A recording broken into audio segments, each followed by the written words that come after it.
ਸਤਿ ਸ੍ਰੀ ਅਕਾਲ ਜੀ, ਤੁਸੀਂ ਦੇਖ ਰਹੇ ਹੋ ਪੰਜਾਬ ਮੇਲ USA TV। ਮੈਂ ਬरुण कौर मान ਖਬਰਾਂ ਦੇ ਬੁਲੇਟਿਨ 'ਚ ਤੁਹਾਡਾ ਸਵਾਗਤ ਹੈ। ਪੇਸ਼ ਨੇ ਪਹਿਲਾਂ ਚੋਣਵੀਆਂ ਖਬਰਾਂ। ਵਿਦੇਸ਼ ਤੋਂ ਆਉਣ ਵਾਲਿਆਂ ਨੂੰ ਸੁਵਿਧਾ ਪੋਰਟਲ ਤੇ ਕੋਵਿਡ ਟੀਕਾਕਰਨ ਸਰਟੀਫਿਕੇਟ ਅਪਲੋਡ ਕਰਨ ਤੋਂ ਮਿਲ ਸਕਦੀ ਹੈ ਛੂਟ। ਕੈਨੇਡਾ 2022 ਵਿੱਚ 4 ਲੱਖ ਤੋਂ ਵਧੇਰੇ ਸਥਾਈ ਨਿਵਾਸੀਆਂ ਦਾ ਕਰੇਗਾ ਸਵਾਗਤ। ਅਮਰੀਕਾ ਨੇ ਬੈਲਾਰੂਸ ਦੇ 100 ਅਧਿਕਾਰੀਆਂ ਤੇ ਲਗਾਈਆਂ ਵੀਜ਼ਾ ਪਾਬੰਦੀਆਂ। ਨੇਪਾਲ ਵਿੱਚ ਭਾਰਤੀ ਸੈਲਾਨੀਆਂ ਦੇ ਦਾਖਲੇ ਤੇ ਪਾਬੰਦੀ, 4 ਨੂੰ ਭੇਜਿਆ ਵਾਪਸ। ਕੈਨੇਡਾ ਦੇ ਹਵਾਈ ਅੱਡਿਆਂ ਤੇ ਮੁਸਾਫਰਾਂ ਦੀ ਖੱਜਲ ਖੁਆਰੀ ਦੀ ਜਾਂਚ ਸ਼ੁਰੂ। ਭਾਰਤੀ ਵਿਦਿਆਰਥੀਆਂ ਲਈ ਖੁਸ਼ਖਬਰੀ, ਚੀਨ ਵੱਲੋਂ ਵਾਪਸੀ ਦੀ ਪ੍ਰਕਿਰਿਆ ਸ਼ੁਰੂ। ਅਮਰੀਕਾ ਦੀ ਦਰਿਆ ਦੇ ਲਈ ਯੂਕਰੇਨ ਦੀ ਡਿਮਾਈਨਿੰਗ ਸਹਾਇਤਾ ਲਈ ਅਮਰੀਕੀ ਡਾਲਰਸ ਦੀ ਕੀਤੀ ਘੋਸ਼ਣਾ। ਜੋ ਬਾਈਡਨ 280 ਅਰਬ ਡਾਲਰ ਦੇ ਚਿਪਸ ਐਕਟ ਤੇ ਕਰਨਗੇ ਦਸਤਖਤ। ਮੇਰੇ ਘਰ ਤੇ ਕਲੱਬ ਬਿਨਾਂ ਦੱਸੇ ਛਾਪੇਮਾਰੀ ਕਰਨਾ ਸਹੀ ਨਹੀਂ, ਸਾਬਕਾ ਰਾਸ਼ਟਰਪਤੀ ਡੋਨਾਲਡ ਟਰੰਪ ਦਾ ਉਹਨਾਂ ਦੇ ਘਰ ਤੇ ਛਾਪੇ ਤੋਂ ਬਾਅਦ ਆਇਆ ਬਿਆਨ। ਤੇ ਹੁਣ ਇਹਨਾਂ ਖਬਰਾਂ ਦਾ ਵਿਸਥਾਰ ਤੇ ਕੁਝ ਹੋਰ ਖਬਰਾਂ।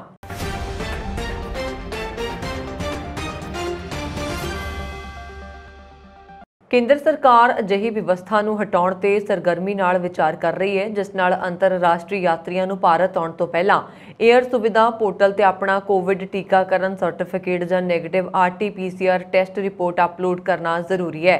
ਸੂਤਰਾਂ ਨੇ ਦੱਸਿਆ ਕਿ ਪੋਰਟਲ ਤੇ ਸਵੈ ਘੋਸ਼ਣਾ ਫਾਰਮ ਆਨਲਾਈਨ ਭਰਨ ਦੀ ਮੌਜੂਦਾ ਵਿਵਸਥਾ ਜਾਰੀ ਰਹੇਗੀ। ਐਕਸਪ੍ਰੈਸ ਐਂਟਰੀ ਰਾਹੀਂ ਕੈਨੇਡਾ ਵਿੱਚ ਰੁਜ਼ਗਾਰ ਅਤੇ ਪਰਮਾਨੈਂਟ ਰੈਜ਼ੀਡੈਂਸੀ ਯਾਨੀ ਕਿ PR ਦੀ ਭਾਲ ਕਰਨ ਵਾਲਿਆਂ ਲਈ ਖੁਸ਼ਖਬਰੀ ਹੈ। ਦੇਸ਼ ਵਿੱਚ ਇਸ ਸਮੇਂ 10 ਲੱਖ ਨੌਕਰੀਆਂ ਨੇ। ਮਈ 2022 ਲਈ ਕਿਰਤ ਫੋਰਸ ਸਰਵੇਖਣ ਦੁਆਰਾ ਦਰਸਾਏ ਗਏ ਅੰਕੜਿਆਂ ਵਿੱਚ ਘੱਟ ਬੇਰੁਜ਼ਗਾਰੀ ਦਰ ਨਾਲ ਉੱਚ ਨੌਕਰੀ ਦੀ ਖਾਲੀ ਦਰ ਬਹੁਤ ਸਾਰੇ ਖੇਤਰਾਂ ਵਿੱਚ ਕਾਮਿਆਂ ਦੀ ਵੱਧ ਰਹੀ ਘਾਟ ਵੱਲ ਇਸ਼ਾਰਾ ਕਰਦੀ ਹੈ।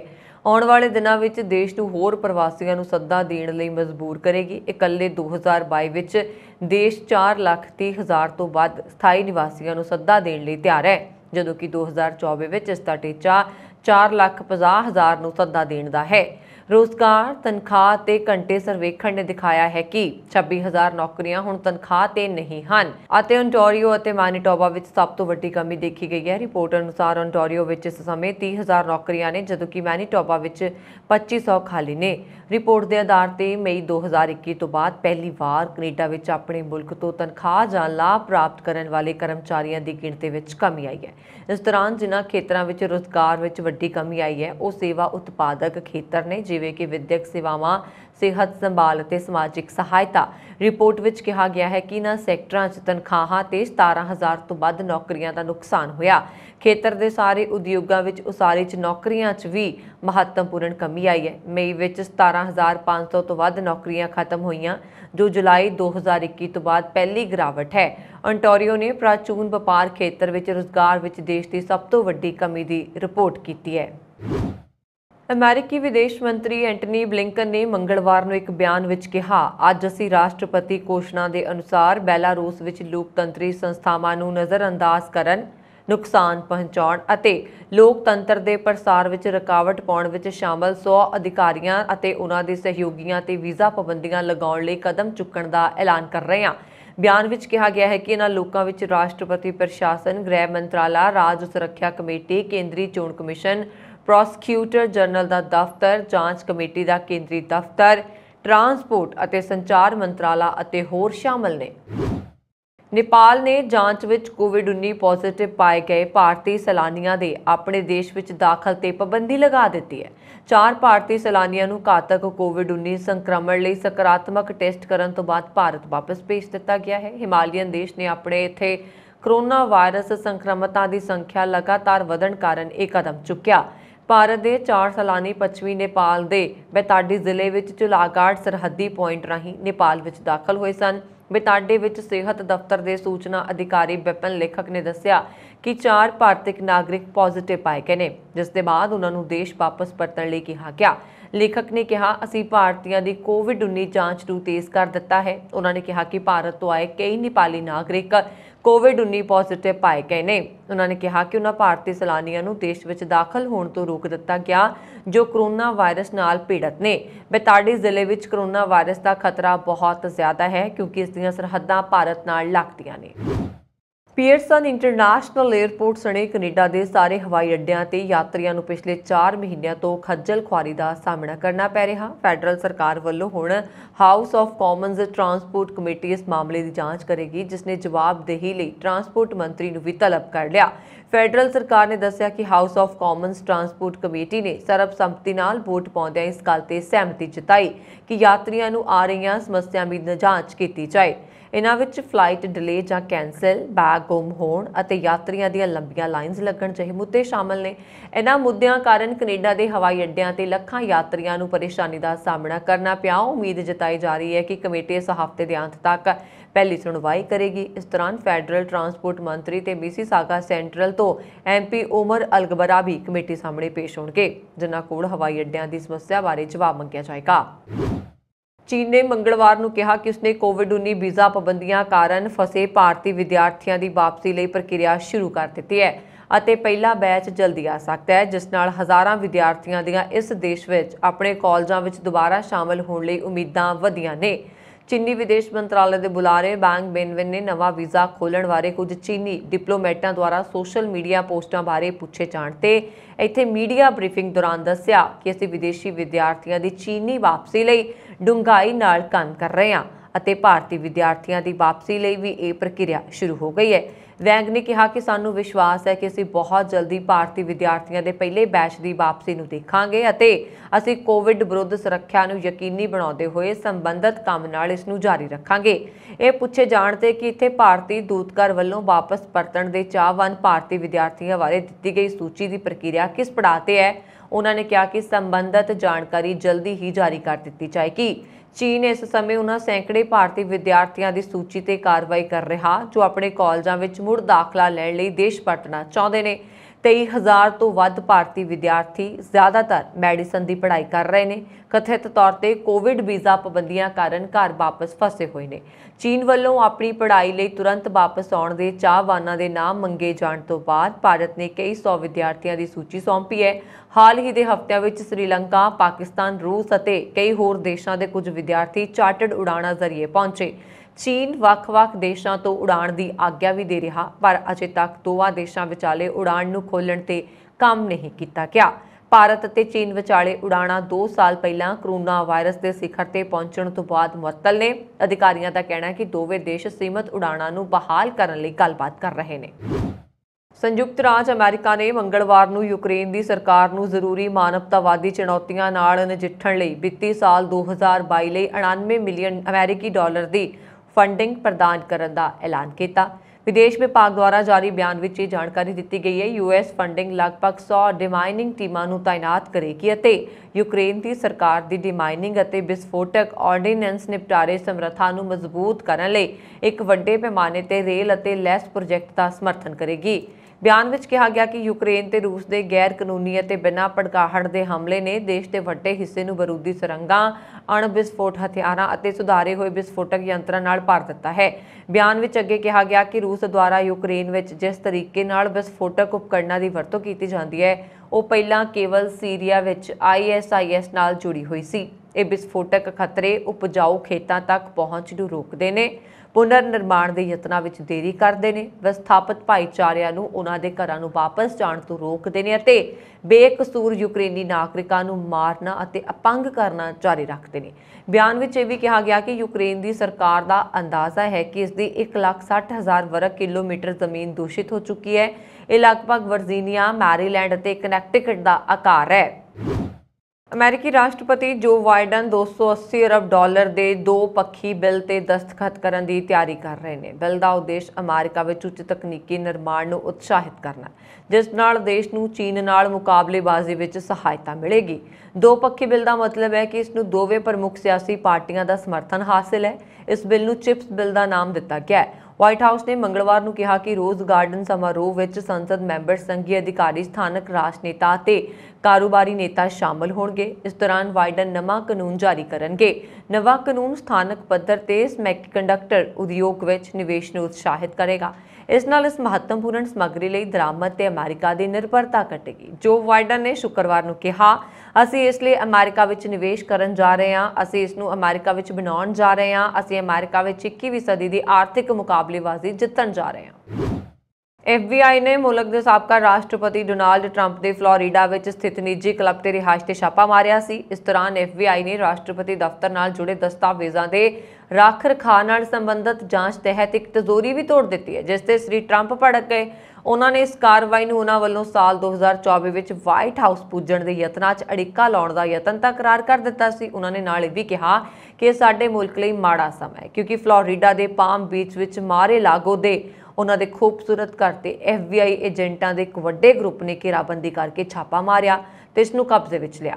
ਅਮਰੀਕਾ ਦੇ ਕਿਸੇ ਵੀ ਰਾਸ਼ਟਰਪਤੀ ਨਾਲ ਪਹਿਲਾਂ ਅਜਿਹਾ ਕਦੇ ਨਹੀਂ ਵਾਪਰਿਆ ਸੀ। ਅਮਰੀਕੀ ਮੀਡੀਆ ਰਿਪੋਰਟਾਂ ਮੁਤਾਬਕ FBI ਦੀ ਜਾਂਚ ਦਸਤਾਵੇਜ਼ਾਂ ਦੇ ਨਾਲ ਭਰੇ 15 ਬਕਸਿਆਂ ਨਾਲ ਸੰਬੰਧਿਤ ਸੀ, ਜੋ ਟਰੰਪ ਜਨਵਰੀ 2021 ਵਿੱਚ ਵਾਈਟ ਹਾਊਸ ਛੱਡਣ ਸਮੇਂ ਮਾਰੇ-ਲਾਗੋ 'ਚ ਲੈ ਗਏ, ਜਿਨ੍ਹਾਂ ਵਿੱਚੋਂ ਕੁਝ ਦਸਤਾਵੇਜ਼ਾਂ ਨੂੰ ਗੁਪਤ ਐਲਾਨਿਆ ਗਿਆ। ਦੂਜੇ ਪਾਸੇ ਨਿਆਂ ਵਿਭਾਗ ਤੇ FBI ਨੇ ਛਾਪੇ ਮਾਰੇ ਟਿੱਪਣੀ ਕਰਨ ਤੋਂ ਇਨਕਾਰ ਵੀ ਕਰ ਦਿੱਤਾ ਸੀ। ਟਰੰਪ ਨੇ ਕਿਹਾ, ਸੰਬੰਧਿਤ ਸਰਕਾਰੀ ਏਜੰਸੀਆਂ ਨਾਲ ਪੂਰਾ ਸਹਿਯੋਗ ਕਰਨ ਦੇ ਬਾਵਜੂਦ ਮੇਰੇ ਘਰ ਤੇ ਬਿਨਾਂ ਦੱਸੇ ਛਾਪਾ ਮਾਰਨਾ ਸਹੀ ਨਹੀਂ ਹੈ। ਉਹਨਾਂ ਨੇ ਦੋਸ਼ ਲਗਾਇਆ ਕਿ ਅਜਿਹੀ ਕਾਰਵਾਈ ਵਿਕਾਸਸ਼ੀਲ ਦੇਸ਼ਾਂ ਵਿੱਚ ਹੀ ਹੋ ਸਕਦੀ ਹੈ। FBI ਨੇ ਟਰੰਪ ਦੇ ਘਰ ਅਜਿਹੇ ਸਮੇਂ ਛਾਪਾ ਮਾਰਿਆ ਜਦੋਂ ਸਾਲ 2024 ਵਿੱਚ ਰਾਸ਼ਟਰਪਤੀ ਦੇ ਅਹੁਦੇ ਦੀ ਚੋਣ ਲਈ ਆਪਣੀ ਦਾਅਵੇਦਾਰੀ ਪੇਸ਼ ਕਰਨ ਦੀ ਤਿਆਰੀ ਕਰ ਰਹੇ ਨੇ।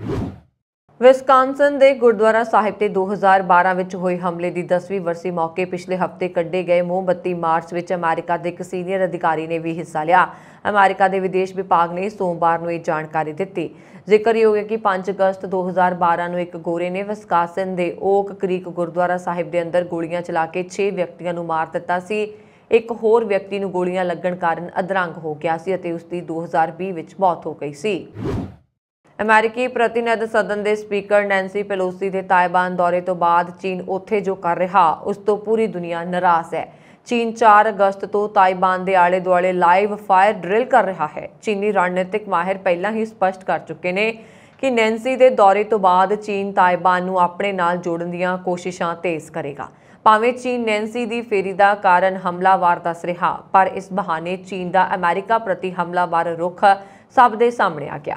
ਅਮਰੀਕਾ ਨੇ ਸਪਸ਼ਟ ਕੀਤਾ ਹੈ ਕਿ ਉਹ ਹਮੇਸ਼ਾ ਤਾਇਵਾਨ ਦਾ ਸਮਰਥਨ ਕਰੇਗਾ। ਅਮਰੀਕਾ ਦੇ under secretary of defence for policy Colin Kahl ਤੋਂ ਪ੍ਰੈਸ ਕਾਨਫਰੰਸ ਦੌਰਾਨ ਇਹ ਪੁੱਛੇ ਜਾਣ ਤੇ ਕਿ ਚੀਨ ਤਾਇਵਾਨ ਤੇ ਤਾਕਤ ਨਾਲ ਕਬਜ਼ਾ ਕਰੇਗਾ, ਕਾਹਲ ਨੇ ਕਿਹਾ ਕਿ ਉਹ ਅਗਲੇ 2 ਸਾਲਾਂ ਤੱਕ ਅਜਿਹੀ ਕੋਈ ਗਲਤੀ ਨਹੀਂ ਕਰਨਗੇ। ਅਮਰੀਕਾ ਨੇ ਇਹ ਵੀ ਕਿਹਾ ਕਿ ਉਹ ਇਸ ਬਾਰੇ ਕਾਫੀ ਆਸ਼ਾਵਾਦੀ ਹੈ ਕਿ ਉਹ ਅਗਲੇ 2 ਸਾਲਾਂ ਤੱਕ ਅਜਿਹਾ ਕੋਈ ਯਤਨ ਕਰਨ ਨਹੀਂ ਜਾ ਰਿਹਾ। ਉਹਨਾਂ ਨੇ ਵੀ ਕਿਹਾ ਕਿ ਤਾਇਵਾਨ ਅਤੇ ਚੀਨ ਨੂੰ ਲੈ ਕੇ ਪੈਂਟਾਗਨ ਦੇ ਵਿਚਾਰਾਂ ਅਤੇ ਰਣਨੀਤਿਕ 'ਚ ਕੋਈ ਫਰਕ ਨਹੀਂ ਆਇਆ। ਅਮਰੀਕਾ ਤਾਇਵਾਨ ਨੂੰ ਨਹੀਂ ਛੱਡੇਗਾ। ਕਾਲ ਨੇ ਕਿਹਾ ਕਿ ਅਮਰੀਕਾ ਆਪਣੇ ਜਹਾਜ਼ਾਂ ਤੇ ਜੰਗੀ ਜਹਾਜ਼ਾਂ ਨੂੰ ਤਾਇਵਾਨ ਸਟ੍ਰੇਟ ਸਮੇਤ ਸਾਰੇ ਖੇਤਰਾਂ ਵਿੱਚ ਬਿਨਾਂ ਕਿਸੇ ਰੁਕਾਵਟ ਦੇ ਭੇਜਣਾ ਜਾਰੀ ਰੱਖੇਗਾ, ਜਿੱਥੇ ਇਸ ਨੂੰ ਅੰਤਰਰਾਸ਼ਟਰੀ ਨਿਯਮਾਂ ਦੇ ਤਹਿਤ ਜਾਣ ਦੀ ਆਗਿਆ ਹੈ। ਇੱਕ ਸਵਾਲ ਦੇ ਜਵਾਬ ਵਿੱਚ ਸ੍ਰੀ ਕਾਲ ਨੇ ਕਿਹਾ ਕਿ ਚੀਨ ਲਾਈਵ ਫਾਇਰ ਡਰਿਲ ਕਰਵਾ ਕੇ ਤਾਇਵਾਨ ਅਤੇ ਕੌਮਾਂਤਰੀ ਭਾਈਚਾਰੇ ਨੂੰ ਬਲੈਕਮੇਲ ਕਰਨ ਦੀ ਕੋਸ਼ਿਸ਼ ਕਰ ਰਿਹਾ, ਪਰ ਉਸ ਦੀਆਂ ਕੋਸ਼ਿਸ਼ਾਂ ਨਾਕਾਮ ਸਾਬਤ ਹੋਣਗੀਆਂ। ਚੀਨ ਦੇ ਈਸਟਰਨ ਥੀਏਟਰ ਕਮਾਂਡ ਦਾ ਕਹਿਣਾ ਹੈ ਕਿ ਚੀਨ ਨੈਂਸੀ ਦੇ ਦੌਰੇ ਤੋਂ ਬਾਅਦ ਤਾਇਵਾਨ ਦੇ ਆਲੇ-ਦੁਆਲੇ ਲਾਈਵ ਫਾਇਰ ਡਰਿਲ ਕਰ ਰਿਹਾ। ਇਸ ਤਹਿਤ ਉਸਨੇ ਬੈਲਿਸਟਿਕ ਮਿਜ਼ਾਈਲਾਂ ਵੀ ਲਾਂਚ ਕੀਤੀਆਂ ਨੇ। ਇਸ ਦੇ ਨਾਲ ਹੀ ਉਹਨਾਂ ਨੇ ਐਂਟੀ ਪਣਡੁੱਬੀ ਅਤੇ ਕਈ ਅਸੌਲਟ ਆਪਰੇਸ਼ਨ ਵੀ ਸ਼ੁਰੂ ਕਰ ਦਿੱਤੇ ਨੇ। ਤੁਹਾਨੂੰ ਦੱਸ ਦਈਏ ਕਿ ਨੈਂਸੀ ਦੇ ਤਾਇਵਾਨ ਦੌਰੇ ਤੇ ਵੀ ਸਪਸ਼ਟ ਕਿਹਾ ਸੀ ਕਿ ਅਮਰੀਕਾ ਆਪਣੇ ਬਿਆਨ ਤੇ ਕਾਇਮ ਰਹੇਗਾ। ਉਹ ਤਾਇਵਾਨ ਦੇ ਨਾਲ ਸੀ ਹੈ ਅਤੇ ਰਹੇਗਾ। ਤਾਇਵਾਨ ਦੇ ਵਿਦੇਸ਼ ਮੰਤਰੀ ਨੇ ਇੱਕ ਇੰਟਰਵਿਊ ਵਿੱਚ ਕਿਹਾ ਕਿ ਤਾਇਵਾਨ ਚੀਨ ਤੋਂ ਡਰਨ ਵਾਲਾ ਨਹੀਂ, ਉਹ ਆਪਣੇ ਸਥਾਨ ਤੇ ਸਾਰੇ ਦੇਸ਼ਾਂ ਦੇ ਨੇਤਾਵਾਂ ਦਾ ਸਵਾਗਤ ਕਰਦਾ ਹੈ। ਫੈਡਰਲ NDP ਨੇਤਾ ਜਗਮੀਤ ਸਿੰਘ ਮਾਰਚ ਵਿੱਚ ਉਦੋਂ ਸੁਰਖੀਆਂ ਵਿੱਚ ਆਏ ਜਦੋਂ ਉਹਨਾਂ ਨੇ ਪ੍ਰਧਾਨ ਮੰਤਰੀ ਜਸਟਿਨ ਟਰੂਡੋ ਨਾਲ ਇੱਕ ਸਮਝੌਤਾ ਕੀਤਾ, ਜਿਸ ਨਾਲ ਕੈਨੇਡੀਅਨਜ਼ ਨੂੰ ਦੰਦਾਂ ਦੀ ਦੇਖਭਾਲ ਪ੍ਰੋਗਰਾਮ ਤਹਿਤ ਸਹੂਲਤਾਂ ਪ੍ਰਾਪਤ ਕਰਨ ਵਿੱਚ ਮਦਦ ਮਿਲ ਸਕਦੀ ਸੀ। ਦੋਵਾਂ ਵਿਚਕਾਰ ਹੋਏ ਭਰੋਸੇ ਅਤੇ ਸਪਲਾਈ ਸਮਝੌਤੇ ਦਾ ਮਤਲਬ ਹੋਏਗਾ ਕਿ ਜੇਕਰ ਕੁਝ ਸ਼ਰਤਾਂ ਪੂਰੀਆਂ ਕੀਤੀਆਂ ਜਾਂਦੀਆਂ ਨੇ ਤਾਂ ਨਿਊ ਡੈਮੋਕ੍ਰੇਟਸ ਟਰੂਡੋ ਦੀ ਲਿਬਰਲ ਸਰਕਾਰ ਨੂੰ 2025 ਤੱਕ ਸੱਤਾ ਵਿੱਚ ਰੱਖਣ 'ਚ ਮਦਦ ਕਰਨਗੇ। ਇਹ ਤੇ ਦੱਸ ਦਈਏ ਕਿ ਪ੍ਰਧਾਨ ਮੰਤਰੀ ਜਸਟਿਨ ਟਰੂਡੋ ਦੀ ਲਿਬਰਲ ਪਾਰਟੀ ਸੰਸਦੀ ਚੋਣਾਂ ਵਿੱਚ ਜਿੱਤੀ, ਪਰ ਬਹੁਮਤ ਹਾਸਲ ਨਾ ਕਰ ਸਕੀ। 338 ਸੀਟਾਂ ਤੇ ਹੋਈਆਂ ਚੋਣਾਂ ਵਿੱਚ ਲਿਬਰਲ ਨੇ 160 ਸੀਟਾਂ ਜਿੱਤੀਆਂ, ਜਦਕਿ ਨਿਊ ਡੈਮੋਕ੍ਰੇਟਸ ਨੇ 25 ਸੀਟਾਂ ਤੇ ਜਿੱਤ ਹਾਸਲ ਕੀਤੀ। ਟਰੂਡੋ ਨੂੰ ਬਹੁਮਤ ਲਈ 170 ਸੀਟਾਂ ਦੀ ਲੋੜ ਸੀ। ਇਸ ਯੋਜਨਾ ਦੀਆਂ ਮੁੱਖ ਸ਼ਰਤਾਂ ਵਿੱਚੋਂ ਇੱਕ ਦੰਦਾਂ ਦੀ ਦੇਖਭਾਲ ਪ੍ਰੋਗਰਾਮ ਅਤੇ ਸਾਰਿਆਂ ਲਈ ਫਾਰਮ ਕੇਅਰ ਦੀ ਵਿਵਸਥਾ ਸੀ। ਹੁਣ ਸਿਰਫ 5 ਮਹੀਨਿਆਂ ਬਾਅਦ ਸਿੰਘ ਨੇ ਚੇਤਾਵਨੀ ਦਿੱਤੀ ਹੈ ਕਿ ਜੇ ਅਜਿਹਾ ਨਹੀਂ ਹੁੰਦਾ ਤਾਂ ਸੌਦਾ ਬੰਦ ਹੋ ਜਾਏਗਾ। ਸਿੰਘ ਨੇ ਸੋਮਵਾਰ ਨੂੰ ਪ੍ਰਕਾਸ਼ਿਤ ਟੋਰਾਂਟੋ ਸਟਾਰ ਨਾਲ ਇੱਕ ਇੰਟਰਵਿਊ ਵਿੱਚ ਕਿਹਾ ਕਿ ਮੈਂ ਪ੍ਰਧਾਨ ਮੰਤਰੀ ਨੂੰ ਸਿੱਧੇ ਤੌਰ ਤੇ ਸਪਸ਼ਟ ਕਰ ਦਿੱਤਾ ਹੈ ਕਿ ਅਜਿਹਾ ਹੋਣਾ ਹੀ ਹੈ। ਉਹਨਾਂ ਕੋਲ ਕੋਈ ਹੋਰ ਵਿਕਲਪ ਨਹੀਂ ਹੈ, ਇਹ ਤਾਂ ਹੋਣਾ ਹੀ ਹੈ। ਸੌਦਾ ਇਸ ਤੇ ਕਾਇਮ ਹੈ। ਉਧਰ ਸੰਸਦੀ ਬਜਟ ਦਫ਼ਤਰ ਦੁਆਰਾ ਜੂਨ ਵਿੱਚ ਪ੍ਰਕਾਸ਼ਿਤ ਇੱਕ ਦਸਤਾਵੇਜ਼ ਦੇ ਅਨੁਸਾਰ ਇਸ ਲਈ ਬਜਟ $9,036 ਮਿਲੀਅਨ ਦਾ ਅਨੁਮਾਨ ਹੈ, ਜੋ 5 ਸਾਲਾਂ ਦੀ ਵਿੱਤੀ ਮਿਆਦ ਵਿੱਚ ਖਰਚ ਕੀਤਾ ਜਾਏਗਾ। ਸਰੀ ਵਿੱਚ ਭਾਰਤੀ ਮੂਲ ਦੇ ਇੱਕ ਬਜ਼ੁਰਗ ਮਹਿਲਾ ਲਾਪਤਾ ਹੋ ਗਏ ਨੇ। 88 ਸਾਲ ਦੇ ਤਰਸੇਮ ਸੁਮਲ 8 ਅਗਸਤ ਨੂੰ ਸਵੇਰੇ 11:30 ਵਜੇ ਆਖਰੀ ਵਾਰ ਦੇਖੇ ਗਏ। ਉਸ ਤੋਂ ਬਾਅਦ ਉਹਨਾਂ ਬਾਰੇ ਕੁਝ ਨਹੀਂ ਪਤਾ ਲੱਗ ਸਕਿਆ। ਉਧਰ ਆਰਸੀਐਮਪੀ ਨੇ ਇਸ ਬਜ਼ੁਰਗ ਮਹਿਲਾ ਨੂੰ ਲੱਭਣ ਲਈ ਲੋਕਾਂ ਨੂੰ ਮਦਦ ਕਰਨ ਦੀ ਅਪੀਲ ਕੀਤੀ ਹੈ। ਸਰੀ ਆਰਸੀਐਮਪੀ ਨੇ ਲੋਕਾਂ ਨੂੰ ਅਪੀਲ ਕੀਤੀ ਹੈ, ਜਿਸ ਕਿਸੇ ਨੂੰ ਵੀ ਤਰਸੇਮ ਸੁਮਲ ਬਾਰੇ ਕੋਈ ਜਾਣਕਾਰੀ ਮਿਲਦੀ ਹੈ ਤਾਂ ਉਹ ਨੰਬਰਾਂ ਤੇ ਸੰਪਰਕ ਕਰਨ। ਅਸੀਂ ਨੰਬਰ ਤੁਹਾਨੂੰ ਦੱਸ ਦਿੰਦੇ ਹਾਂ, ਜਿਸ ਉੱਤੇ ਪੁਲਿਸ ਨੇ ਸੰਪਰਕ ਕਰਨ ਨੂੰ ਕਿਹਾ ਹੈ। 6045990502 6045990502 ਨੰਬਰ ਤੇ ਕਾਲ ਕਰੋ। ਇਸ ਤੋਂ ਇਲਾਵਾ ਗੁਪਤ ਢੰਗ ਨਾਲ ਸੂਚਨਾ ਦੇਣ ਦੇ ਲਈ 1800-222-8477 ਤੇ ਸੰਪਰਕ ਕੀਤਾ ਜਾ ਸਕਦਾ ਹੈ। ਅੰਟਾਰੀਓ ਤੇ ਵੈਨਕੂਵਰ ਤੋਂ ਬਾਅਦ ਨੋਵਾ ਸਕੋਸ਼ੀਆ ਵਿੱਚ ਵੀ ਕੈਨੇਡਾ ਦਾ ਇੱਕ ਹੋਰ ਵੱਡਾ ਗੁਰੂ ਘਰ ਬਣ ਗਿਆ, ਜਿੱਥੇ ਵੱਡੀ ਗਿਣਤੀ ਵਿੱਚ ਸਿੱਖ ਸੰਗਤ ਨਤਮਸਤਕ ਹੋ ਸਕੇਗੀ। ਹੈਲੀਫੈਕਸ ਦੇ ਪਰਲਸ ਕੋਵ ਰੋਡ ਤੇ ਸਥਿਤ ਪੁਰਾਣੇ ਗੁਰਦੁਆਰਾ ਸਾਹਿਬ ਦੀ ਥਾਂ ਤੇ ਨਵੀਂ ਤੇ ਵੱਡੀ ਇਮਾਰਤ ਤਿਆਰ ਕੀਤੀ ਗਈ, ਜਿਸ ਦਾ ਉਦਘਾਟਨ ਕਰ ਦਿੱਤਾ ਗਿਆ। ਇਸ ਮੌਕੇ ਵੱਡੀ ਗਿਣਤੀ ਵਿੱਚ ਸਿੱਖ ਸੰਗਤਾਂ ਪੁੱਜੀਆਂ। ਮੈਰੀਟਾਈਟਮ ਸਿੱਖ ਸੁਸਾਇਟੀ ਦੇ ਪ੍ਰਧਾਨ ਸਿਮਰਦੀਪ ਕੌਰ ਹੁੰਦਲ ਨੇ ਦੱਸਿਆ ਕਿ ਜਦੋਂ 1978 ਵਿੱਚ ਹੈਲੀਫੈਕਸ ਵਿੱਚ ਪਹਿਲਾ ਗੁਰਦੁਆਰਾ ਸਾਹਿਬ ਬਣੇ ਸੀ, ਉਸ ਵੇਲੇ ਇਸ ਖੇਤਰ ਵਿੱਚ ਕੇਵਲ 25 ਸਿੱਖ ਪਰਿਵਾਰ ਰਹਿੰਦੇ ਸੀ, ਪਰ ਹੁਣ ਇੱਥੇ ਸਿੱਖ ਪਰਿਵਾਰਾਂ ਦੀ ਗਿਣਤੀ ਹਜ਼ਾਰਾਂ ਵਿੱਚ ਪਹੁੰਚ ਚੁੱਕੀ ਹੈ। ਦੇਸ਼ ਦੀ ਵੰਡ ਵੇਲੇ ਮਾਰੇ ਗਏ 10 ਲੱਖ ਪੰਜਾਬੀਆਂ ਨੂੰ ਇਸ ਵਾਰ ਅਕਾਲ ਤਖਤ ਸਾਹਿਬ ਵਿਖੇ ਸ਼ਰਧਾਂਜਲੀ ਦਿੱਤੀ ਜਾਏਗੀ। ਇਸ ਸੰਬੰਧੀ 14 ਅਗਸਤ ਨੂੰ ਅਖੰਡ ਪਾਠ ਸਾਹਿਬ ਆਰੰਭੇ ਜਾਣਗੇ ਤੇ 16 ਅਗਸਤ ਨੂੰ ਸਮਾਪਤੀ ਮੌਕੇ ਸਮੂਹਿਕ ਅਰਦਾਸ ਕੀਤੀ ਜਾਏਗੀ। ਇਹ ਜਾਣਕਾਰੀ ਅਕਾਲ ਤਖਤ ਸਾਹਿਬ ਦੇ ਜਥੇਦਾਰ ਗਿਆਨੀ ਹਰਪ੍ਰੀਤ ਸਿੰਘ ਨੇ ਦਿੱਤੀ। ਉਹਨਾਂ ਇਸ ਸੰਬੰਧੀ ਸਿੱਖ ਕੌਮ ਦੇ ਨਾਮ ਸੰਦੇਸ਼ ਜਾਰੀ ਕਰਦਿਆਂ ਦੇਸ਼ ਵਿਦੇਸ਼ ਵਿੱਚ ਵਸਦੇ ਸਿੱਖਾਂ ਨੂੰ ਦੇਸ਼ ਵੰਡ ਵੇਲੇ ਮਾਰੇ ਗਏ ਪੰਜਾਬੀਆਂ ਦੀ ਯਾਦ ਵਿੱਚ 10 ਤੋਂ 16 ਅਗਸਤ ਤੱਕ ਮੂਲ ਮੰਤਰ ਅਤੇ ਜਪਜੀ ਸਾਹਿਬ ਦੇ ਪਾਠ ਕਰਨ ਲਈ ਕਿਹਾ ਹੈ। ਇਸ ਦੌਰਾਨ ਉਹਨਾਂ ਨੇ 16 ਅਗਸਤ ਨੂੰ ਅਕਾਲ ਤਖਤ ਸਾਹਿਬ ਵਿਖੇ ਹੋਣ ਵਾਲੇ ਸਮਾਗਮ ਵਿੱਚ ਵੰਡ ਵੇਲੇ ਦੇ ਪ੍ਰਭਾਵਿਤ ਪਰਿਵਾਰਾਂ ਨੂੰ ਵੀ ਸ਼ਾਮਲ ਹੋਣ ਦਾ ਸੱਦਾ ਦਿੱਤਾ। ਉਹਨਾਂ ਨੇ ਕਿਹਾ ਕਿ ਹਿੰਦੂ ਭਾਈਚਾਰੇ ਦੇ ਲੋਕ ਵੀ ਆਪਣੇ ਵਡੇਰਿਆਂ ਦੀ ਯਾਦ ਵਿੱਚ 10 ਤੋਂ 16 ਅਗਸਤ ਤੱਕ ਆਪਣੇ ਧਾਰਮਿਕ ਸਥਾਨਾਂ ਤੇ ਪ੍ਰਾਰਥਨਾ ਕਰਨ। ਦੇਸ਼ ਵੰਡ ਵੇਲੇ ਹਿੰਸਾ ਦਾ ਸ਼ਿਕਾਰ ਹੋਏ ਲੋਕਾਂ ਦੀ ਯਾਦ ਵਿੱਚ ਸਮੂਹਿਕ ਅਰਦਾਸ ਕਰਨ ਦੇ ਫੈਸਲੇ ਦੀ ਵੱਖ-ਵੱਖ ਜਥੇਬੰਦੀਆਂ ਤੇ ਆਗੂਆਂ ਵੱਲੋਂ ਸ਼ਲਾਘਾ ਕੀਤੀ ਜਾ ਰਹੀ ਹੈ। ਕੇਂਦਰ ਸਰਕਾਰ ਨੇ ਕਿਸਾਨਾਂ ਤੇ ਦਰਜ ਕੇਸ ਵਾਪਸ ਲੈਣ ਬਾਰੇ ਮੁੱਖ ਮੰਤਰੀ ਭਗਵੰਤ ਮਾਨ ਦੀ ਸਿਫਾਰਿਸ਼ ਮੰਨ ਲਈ ਹੈ। ਰੇਲਵੇ ਪ੍ਰੋਟੈਕਸ਼ਨ ਫੋਰਸ ਵੱਲੋਂ ਕਿਸਾਨ ਅੰਦੋਲਨ ਦੌਰਾਨ ਕਿਸਾਨਾਂ ਤੇ ਦਰਜ ਕੇਸ ਵਾਪਸ ਲਏ ਜਾਣਗੇ। ਆਰਪੀਐਫ ਵੱਲੋਂ ਕਿਸਾਨ ਅੰਦੋਲਨ ਦੌਰਾਨ ਕਿਸਾਨਾਂ ਤੇ ਕਰੀਬ 106 ਪੁਲਿਸ ਕੇਸ ਦਰਜ ਕੀਤੇ ਗਏ ਸਨ। ਦੱਸ ਦਈਏ ਕਿ ਮੁੱਖ ਮੰਤਰੀ ਭਗਵੰਤ ਮਾਨ ਨੇ ਹਾਲ ਹੀ ਵਿੱਚ 3 ਅਗਸਤ ਨੂੰ ਕਿਸਾਨ ਧਿਰਾਂ ਨਾਲ ਮੀਟਿੰਗ ਦੌਰਾਨ ਭਰੋਸਾ ਦਿੱਤਾ ਸੀ ਕਿ ਜੋ ਕਿਸਾਨਾਂ ਤੇ ਆਰਪੀਐਫ ਵੱਲੋਂ ਦਰਜ ਪੁਲਿਸ ਕੇਸ ਰੱਦ ਕਰਵਾਉਣ ਵਾਸਤੇ ਉਹ ਕੇਂਦਰ ਸਰਕਾਰ ਤੱਕ ਪਹੁੰਚ ਕਰਨਗੇ। ਜਦੋਂ ਚਰਨਜੀਤ ਸਿੰਘ ਚੰਨੀ ਮੁੱਖ ਮੰਤਰੀ ਸਨ ਤਾਂ ਉਹਨਾਂ 2 ਅਕਤੂਬਰ 2021 ਨੂੰ ਰੇਲਵੇ ਬੋਰਡ ਦੇ ਚੇਅਰਮੈਨ ਨੂੰ ਪੱਤਰ ਲਿਖ ਕੇ ਕਿਸਾਨਾਂ ਤੇ ਦਰਜ ਕੇਸ ਰੱਦ ਕਰਨ ਦੀ ਮੰਗ ਵੀ ਕੀਤੀ ਸੀ, ਪਰ ਕੇਂਦਰ ਨੇ ਇਸ ਪਾਸੇ ਹਾਲੇ ਤੱਕ ਕੋਈ ਧਿਆਨ ਨਹੀਂ ਦਿੱਤਾ ਸੀ। ਇਸ ਮਗਰੋਂ ਮੁੱਖ ਮੰਤਰੀ ਭਗਵੰਤ ਮਾਨ ਨੇ ਨੀਤੀ ਆਯੋਗ ਦੀ ਗਵਰਨਿੰਗ ਕੌਂਸਲ ਦੀ ਮੀਟਿੰਗ ਉਪਰੰਤ ਗੈਰ ਰਸਮੀ ਤੌਰ ਤੇ ਕੇਂਦਰੀ ਗ੍ਰਹਿ ਮੰਤਰੀ ਅਮਿਤ ਸ਼ਾਹ ਤੇ ਰੇਲਵੇ ਮੰਤਰੀ ਅਸ਼ਵਨੀ ਵੈਸ਼ਵ ਕੋਲ ਕਿਸਾਨਾਂ ਤੇ ਦਰਜ ਕੇਸਾਂ ਦਾ ਮੁੱਦਾ ਚੁੱਕਿਆ, ਜਿਨ੍ਹਾਂ ਫੌਰੀ ਅਧਿਕਾਰੀਆਂ ਨੂੰ ਇਸ ਬਾਰੇ ਹਦਾਇਤਾਂ ਜਾਰੀ ਕਰ ਦਿੱਤੀਆਂ ਨੇ। ਦਰਅਸਲ ਖੇਤੀ ਮੰਤਰਾਲੇ ਵੱਲੋਂ 9 ਦਸੰਬਰ 2021 ਨੂੰ ਕਿਸਾਨ ਧਿਰਾਂ ਨੂੰ ਦਿੱਤੇ ਪੱਤਰ ਵਿੱਚ ਲਿਖਿਆ ਗਿਆ ਸੀ ਕਿ ਕਿਸਾਨਾਂ ਤੇ ਦਰਜ ਸਾਰੇ ਕੇਸ ਵਾਪਸ ਲਏ ਜਾਣਗੇ। ਖੇਤੀ ਕਾਨੂੰਨਾਂ ਖਿਲਾਫ ਅੰਦੋਲਨ ਸ਼ੁਰੂ ਹੋਣ ਸਮੇਂ ਪੰਜਾਬ ਵਿੱਚ ਕਿਸਾਨਾਂ ਨੇ 1 ਅਕਤੂਬਰ 2020 ਤੋਂ 25 ਨਵੰਬਰ 2020 ਤੱਕ ਰੇਲ ਮਾਰਗਾਂ ਤੇ ਮੁਜ਼ਾਹਰੇ ਕੀਤੇ ਸਨ। ਪੰਜਾਬ ਵਿੱਚ ਕਰੀਬ 34-35 ਥਾਵਾਂ ਤੇ ਰੇਲ ਮਾਰਗ ਰੋਕੇ ਗਏ ਸਨ ਤੇ ਆਰਪੀਐਫ ਨੇ ਮੁਜ਼ਾਹਰਾਕਾਰੀ ਕਿਸਾਨਾਂ ਤੇ ਕੇਸ ਦਰਜ ਕੀਤੇ ਸਨ। ਸ਼ੌਰਿਆ ਚੱਕਰ ਐਵਾਰਡੀ ਬਲਵਿੰਦਰ ਸਿੰਘ ਸੰਧੂ ਤੇ ਸਨਸਨੀਖੇਜ਼ ਕਤਲ ਕੇਸ ਵਿੱਚ ਇੱਕ ਵੱਡੀ ਸਫਲਤਾ ਹਾਸਲ ਕਰਦਿਆਂ ਪੰਜਾਬ ਪੁਲਿਸ ਨੇ ਤਰਨਤਾਰਨ ਤੋਂ ਇੱਕ ਕੇਸ ਤੇ ਮੁੱਖ ਮੁਲਜ਼ਮ, ਜਿਸ ਦੀ ਪਛਾਣ ਗੁਰਵਿੰਦਰ ਸਿੰਘ ਉਰਫ ਬਾਬਾ ਉਰਫ ਰਾਜਾ ਵਜੋਂ ਹੋਈ ਹੈ, ਨੂੰ ਗ੍ਰਿਫਤਾਰ ਕੀਤਾ। ਇਸ ਦੇ ਨਾਲ ਹੀ ਪੁਲਿਸ ਨੇ ਗੁਰਵਿੰਦਰ ਬਾਬਾ ਦੇ 2 ਸਾਥੀਆਂ ਸੰਦੀਪ ਸਿੰਘ ਉਰਫ ਕਾਲਾਬਾਸੀ ਅੰਮ੍ਰਿਤਸਰ ਅਤੇ ਗੁਰਪ੍ਰੀਤ ਸਿੰਘ ਉਰਫ ਰੰਧਾਵਾ ਨੂੰ ਵੀ ਗ੍ਰਿਫਤਾਰ ਕੀਤਾ।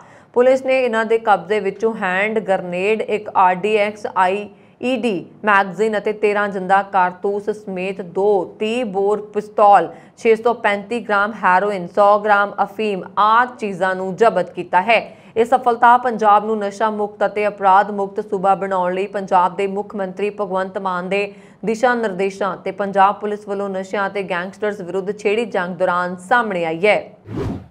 ਸਾਬਕਾ ਅਕਾਲੀ ਮੰਤਰੀ ਬਿਕਰਮਜੀਤ ਮਜੀਠੀਆ ਨੂੰ ਜ਼ਮਾਨਤ ਮਿਲ ਗਈ। ਹਾਈ ਕੋਰਟ ਦੀ ਡਬਲ ਬੈਂਚ ਨੇ ਮਜੀਠੀਆ ਨੂੰ ਜ਼ਮਾਨਤ ਦੇ ਦਿੱਤੀ ਹੈ। ਮਜੀਠੀਆ ਦੇ ਖਿਲਾਫ ਪਿਛਲੀ ਕਾਂਗਰਸ ਸਰਕਾਰ ਨੇ ਡਰੱਗਸ ਕੇਸ ਦਰਜ ਕੀਤਾ ਸੀ, ਜਿਸ ਤੋਂ ਬਾਅਦ 24 ਫਰਵਰੀ ਤੋਂ ਉਹ ਪਟਿਆਲਾ ਸੈਂਟਰਲ ਜੇਲ੍ਹ ਵਿੱਚ ਬੰਦ ਸਨ। ਬਿਕਰਮਜੀਤ ਮਜੀਠੀਆ ਕੇਸ ਖਾਰਜ ਕਰਵਾਉਣ ਸੁਪਰੀਮ ਕੋਰਟ ਗਏ ਸੀ, ਲੇਕਿਨ ਉੱਥੋਂ ਉਹਨਾਂ ਹਾਈ ਕੋਰਟ ਜਾਣ ਦੇ ਹੁਕਮ ਹੋ ਗਏ ਸਨ। ਸ਼੍ਰੋਮਣੀ ਅਕਾਲੀ ਦਲ ਦੇ ਅੰਦਰ ਕਲੇਸ਼ ਹੋਰ ਵਧਣ ਦੇ ਆਸਾਰ ਬਣ ਗਏ ਨੇ। ਜਥੇਬੰਦਕ ਢਾਂਚਾ ਭੰਗ ਹੋਣ ਤੋਂ ਬਾਅਦ ਸਾਬਕਾ ਮੰਤਰੀ ਸਕਿੰਦਰ ਸਿੰਘ ਮਲੂਕਾ ਦੀ ਅਗਵਾਈ ਹੇਠ 5 ਮੈਂਬਰੀ ਅਨੁਸ਼ਾਸਨੀ ਕਮੇਟੀ ਬਣਾਉਣ ਦਾ ਫੈਸਲਾ ਸੀਨੀਅਰ ਅਕਾਲੀ ਆਗੂਆਂ ਨੂੰ ਹਜ਼ਮ ਨਹੀਂ ਹੋ ਰਿਹਾ। ਸੀਨੀਅਰ ਅਕਾਲੀ ਆਗੂਆਂ ਨੇ ਪਾਰਟੀ ਦੇ ਦੂਜੀ ਕਤਾਰ ਤੇ ਕੁਝ ਆਗੂਆਂ ਨੂੰ ਅਨੁਸ਼ਾਸਨੀ ਕਮੇਟੀ ਵਿੱਚ ਸ਼ਾਮਲ ਕਰਨ ਤੇ ਸਵਾਲ ਖੜੇ ਕਰਦਿਆਂ ਇਸ ਕਾਰਵਾਈ ਨੂੰ ਦਬਾਅ ਦੀ ਪ੍ਰੈਕਟਿਸ ਦੱਸਿਆ। ਅਕਾਲੀ ਦਲ ਦੇ ਸੂਤਰਾਂ ਅਨੁਸਾਰ ਆਗਾਮੀ ਦਿਨਾਂ ਦੌਰਾਨ ਅਨੁਸ਼ਾਸਨੀ ਕਮੇਟੀ ਮੀਟਿੰਗ ਕਰਨ ਵਾਲੇ ਆਗੂਆਂ ਤੇ ਅਨੁਸ਼ਾਸਨੀ ਕਾਰਵਾਈ ਅਮਲ ਵਿੱਚ ਲਿਆ ਸਕਦੀ ਹੈ। ਪਾਰਟੀ ਦੇ ਸੀਨੀਅਰ ਆਗੂ ਪ੍ਰੋਫੈਸਰ ਪਰਮੇਨ ਸਿੰਘ ਚੰਦੂਮਾਜਰਾ ਅਕਾਲੀ ਆਗੂਆਂ ਵੱਲੋਂ ਅੰਮ੍ਰਿਤਸਰ ਵਿਖੇ ਹੋਈ ਮੀਟਿੰਗ ਬਾਰੇ ਮੀਡੀਆ ਦੇ ਇੱਕ ਹਿੱਸੇ ਵੱਲੋਂ ਬਾਗੀ ਪ੍ਰਚਾਰ ਕਰਨ ਬਾਰੇ ਕੀਤੀਆਂ ਟਿੱਪਣੀਆਂ ਦਾ ਸਖਤ ਨੋਟਿਸ ਲੈਂਦਿਆਂ ਕਿਹਾ ਕਿ ਅਕਾਲੀ ਦਲ ਦੇ ਸਾਰੇ ਆਗੂ ਇੱਕ ਅਕਾਲੀ ਆਗੂ ਦੇ ਘਰ ਬੈਠ ਕੇ ਪਾਰਟੀ ਦੀ ਬਿਹਤਰੀ ਲਈ ਗੱਲਬਾਤ ਕਰ ਰਹੇ ਨੇ। ਚੰਦੂਮਾਜਰਾ ਦਾ ਕਹਿਣਾ ਹੈ ਕਿ ਪਾਰਟੀ ਦਾ ਆਧਾਰ ਮਜ਼ਬੂਤ ਕਰਨ ਲਈ ਮੀਟਿੰਗ ਕਰਨਾ ਪਾਰਟੀ ਵਿਰੋਧੀ ਨਹੀਂ ਹੈ। ਪਾਰਟੀ ਦੇ ਇੱਕ ਹੋਰ ਸੀਨੀਅਰ ਤੇਜ਼ਤਰਾਰ ਆਗੂ ਦਾ ਕਹਿਣਾ ਹੈ ਕਿ ਅਕਾਲੀ ਆਗੂ ਮੁੱਦਿਆਂ ਤੇ ਆਧਾਰਿਤ ਗੱਲ ਕਰ ਰਹੇ ਨੇ। ਉਹਨਾਂ ਪਾਰਟੀ ਪ੍ਰਧਾਨ ਵੱਲੋਂ ਅਨੁਸ਼ਾਸਨੀ ਕਮੇਟੀ ਬਣਾਏ ਜਾਣ ਤੇ ਟਿੱਪਣੀ ਕਰਦਿਆਂ ਕਿਹਾ ਕਿ ਅਨੁਸ਼ਾਸਨੀ ਕਮੇਟੀ ਨੇ ਪਾਰਟੀ ਦੇ ਵਿਧਾਇਕ ਜਾਂ ਅਹੁਦੇਦਾਰਾਂ ਖਿਲਾਫ ਅਨੁਸ਼ਾਸਨੀ ਕਾਰਵਾਈ ਕਰਨੀ ਹੁੰਦੀ ਹੈ।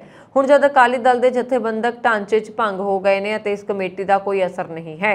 ਅਕਾਲੀ ਆਗੂਆਂ ਦਾ ਕਹਿਣਾ ਹੈ ਕਿ ਅਨੁਸ਼ਾਸਨੀ ਕਮੇਟੀ ਪ੍ਰੈਸ਼ਰ ਪਾਉਣ ਲਈ ਬਣਾਈ ਗਈ ਹੈ ਤੇ ਹੁਣ ਆਗੂਆਂ ਨੂੰ ਹੋਰ ਜੱਦੋਜਹਿਦ ਕਰਨੀ ਪਏਗੀ। ਭੰਗੜੇ ਤੇ ਆਪਚੇ ਇੰਡੀਅਨ ਦੇ ਪ੍ਰਦਰਸ਼ਨ ਨੇ ਇੱਥੋਂ ਦੇ ਅਲੈਗਜ਼ੈਂਡਰ ਸਟੇਡੀਅਮ ਵਿੱਚ ਰਾਸ਼ਟਰਮੰਡਲ ਖੇਡਾਂ ਦੇ ਸਮਾਪਤੀ ਸਮਾਰੋਹ ਦੌਰਾਨ 4 ਚੰਨ ਲਗਾ ਦਿੱਤੇ। ਇਸ ਦੇ ਨਾਲ ਹੀ ਖਿਡਾਰੀਆਂ ਨੇ 4 ਸਾਲਾਂ ਬਾਅਦ ਆਸਟ੍ਰੇਲੀਆ ਦੇ ਵਿਕਟੋਰੀਆ ਸ਼ਹਿਰ ਵਿੱਚ ਮਿਲਣ ਦੇ ਵਾਅਦੇ ਨਾਲ ਬਰਮਿੰਘਮ ਖੇਡਾਂ ਨੂੰ ਅਲਵਿਦਾ ਕਿਹਾ। ਇੱਥੇ 11 ਦਿਨ ਤੱਕ ਚੱਲੀਆਂ ਖੇਡਾਂ ਵਿੱਚ 72 ਦੇਸ਼ਾਂ ਦੇ 4500 ਤੋਂ ਵੱਧ ਖਿਡਾਰੀਆਂ ਨੇ ਭਾਗ ਲਿਆ। ਭਾਰਤ ਨੇ ਕੁੱਲ 61 ਤਗਮੇ ਜਿੱਤੇ। ਹਾਲਾਂਕਿ ਭਾਰਤ ਨੂੰ 4 ਸਾਲ ਪਹਿਲਾਂ ਗੋਲਡ ਕੋਸਟ ਵਿੱਚ ਹੋਈਆਂ ਰਾਸ਼ਟਰਮੰਡਲ ਖੇਡਾਂ ਤੋਂ 5 ਤਗਮੇ ਘੱਟ ਮਿਲੇ ਨੇ। ਰਵਾਇਤ ਮੁਤਾਬਕ ਰਾਸ਼ਟਰਮੰਡਲ ਖੇਡ ਫੈਡਰੇਸ਼ਨ ਦਾ ਝੰਡਾ ਉਤਾਰ ਕੇ ਆਸਟ੍ਰੇਲੀਆ ਦੇ ਵਿਕਟੋਰੀਆ ਸੂਬੇ ਨੂੰ ਸੌਂਪਿਆ ਗਿਆ, ਜੋ 2026 ਵਿੱਚ ਰਾਸ਼ਟਰਮੰਡਲ ਖੇਡਾਂ ਦੀ ਮੇਜ਼ਬਾਨੀ ਕਰੇਗਾ। ਪ੍ਰਿੰਸ ਐਡਵਰਡ ਨੇ ਬਰਮਿੰਘਮ 2022 ਖੇਡਾਂ ਦੀ ਸਮਾਪਤੀ ਦਾ ਐਲਾਨ ਕੀਤਾ। ਇਸ ਐਲਾਨ ਦੇ ਨਾਲ ਹੀ ਬਰਮਿੰਘਮ ਵਿੱਚ ਆਸਮਾਨ ਆਤਿਸ਼ਬਾਜ਼ੀ ਨਾਲ ਚਮਕ ਉੱਠਿਆ। ਸਮਾਰੋਹ ਮੌਕੇ ਖਿੱਚ ਦਾ ਕੇਂਦਰ ਭੰਗੜਾ ਅਤੇ ਭਾਰਤੀ ਮੂਲ ਦੇ ਗਾਇਕ ਸਟੀਵਨ ਕਪੂਰ ਰਹੇ, ਜੋ ਅਪਾਚੇ ਇੰਡੀਅਨ ਦੇ ਨਾਮ ਨਾਲ ਮਸ਼ਹੂਰ ਨੇ। ਅਪਾਚੇ ਇੰਡੀਅਨ ਦੇ ਪ੍ਰਦਰਸ਼ਨ ਮਗਰੋਂ ਮਾਡਲ ਨੀਲਮ ਗਿੱਲ ਨੇ ਪੇਸ਼ਕਾਰੀ ਦਿੱਤੀ। ਸਟਾਰ ਮਹਿਲਾ ਮੁੱਕੇਬਾਜ਼ ਨਿਖਤ ਜ਼ਰੀਨ ਅਤੇ ਟੇਬਲ ਟੈਨਿਸ ਖਿਡਾਰੀ ਅਚੰਤ ਸ਼ਰਤ ਕਮਲ ਨੇ ਭਾਰਤੀ ਦਲ ਦੀ ਅਗਵਾਈ ਕੀਤੀ, ਪਰ ਭਾਰਤੀ ਖਿਡਾਰੀਆਂ ਦੀ ਗਿਣਤੀ ਬਹੁਤ ਘੱਟ ਰਹੀ। ਭਾਰਤੀ ਦਲ ਦੇ ਸਟੇਡੀਅਮ ਵਿੱਚ ਪਹੁੰਚਣ ਦੇ ਨਾਲ ਹੀ ਸੰਗੀਤ ਸਮੂਹ ਪੰਜਾਬੀ MCP ਨੇ ਮੁੰਡਿਆਂ ਤੋਂ ਬਚ ਕੇ ਵਜਾਉਣਾ ਸ਼ੁਰੂ ਕਰ ਦਿੱਤਾ, ਜਿਸ ਦੇ ਖਿਡਾਰੀ ਵੀ ਨੱਚਣ ਲੱਗੇ। ਭਾਰਤ ਨੇ ਰਾਸ਼ਟਰਮੰਡਲ ਖੇਡਾਂ ਵਿੱਚ 22 ਸੋਨ ਤਗਮਿਆਂ ਸਣੇ ਕੁੱਲ 61 ਤਗਮੇ ਜਿੱਤ ਕੇ ਆਪਣਾ ਸਰਵੋਤਮ ਪ੍ਰਦਰਸ਼ਨ ਕੀਤਾ, ਜਦਕਿ ਮੇਜ਼ਬਾਨ ਇੰਗਲੈਂਡ ਤਗਮਿਆਂ ਦਾ ਆਪਣਾ ਰਿਕਾਰਡ ਬਣਾਉਣ ਵਿੱਚ ਸਫਲ ਰਿਹਾ। ਨਿਸ਼ਾਨੇਬਾਜ਼ੀ ਬਰਮਿੰਘਮ ਰਾਸ਼ਟਰਮੰਡਲ ਖੇਡਾਂ ਦਾ ਹਿੱਸਾ ਨਾ ਹੋਣ ਦੇ ਬਾਵਜੂਦ ਭਾਰਤ 61 ਤਗਮੇ ਜਿੱਤਣ ਵਿੱਚ ਸਫਲ ਰਿਹਾ। ਉਸਨੇ 22 ਸੋਨ, 16 ਚਾਂਦੀ ਅਤੇ 23 ਕਾਂਸੀ ਦੇ ਤਗਮੇ ਹਾਸਲ ਕੀਤੇ। ਆਸਟ੍ਰੇਲੀਆ, ਇੰਗਲੈਂਡ ਅਤੇ ਕੈਨੇਡਾ ਮਗਰੋਂ ਭਾਰਤ ਤਗਮਾ ਸੂਚੀ ਵਿੱਚ ਚੌਥੇ ਸਥਾਨ ਤੇ ਰਿਹਾ। ਭਾਰਤ ਦਾ ਸਭ ਤੋਂ ਵਧੀਆ ਪ੍ਰਦਰਸ਼ਨ 2010 ਵਿੱਚ ਨਵੀਂ ਦਿੱਲੀ ਵਿੱਚ ਰਿਹਾ ਸੀ, ਜਦੋਂ ਕਿ ਉਸਨੇ 38 ਸੋਨ ਤਗਮਿਆਂ ਸਮੇਤ ਕੁੱਲ 101 ਤਗਮੇ ਜਿੱਤੇ ਸਨ। ਉਹ ਤਗਮਾ ਸੂਚੀ ਵਿੱਚ ਉਦੋਂ ਦੂਜੇ ਸਥਾਨ ਤੇ ਸੀ। ਇਹ ਸਨ ਹੁਣ ਤੱਕ ਦੀਆਂ ਖਬਰਾਂ। ਮੈਨੂੰ ਵਰੁਣ ਕੌਰ ਮਾਨ ਨੂੰ ਦਿਓ ਆਗਿਆ। ਹੋਰ ਖਬਰਾਂ ਦੇ ਲਈ ਸਾਡਾ YouTube ਚੈਨਲ ਪੰਜਾਬ ਮੇਲ ਯੂਨੀਵਰਸਿਟੀ ਵੀ ਜ਼ਰੂਰ ਸਬਸਕ੍ਰਾਈਬ ਕਰੋ। ਸਤਿ ਸ਼੍ਰੀ ਅਕਾਲ।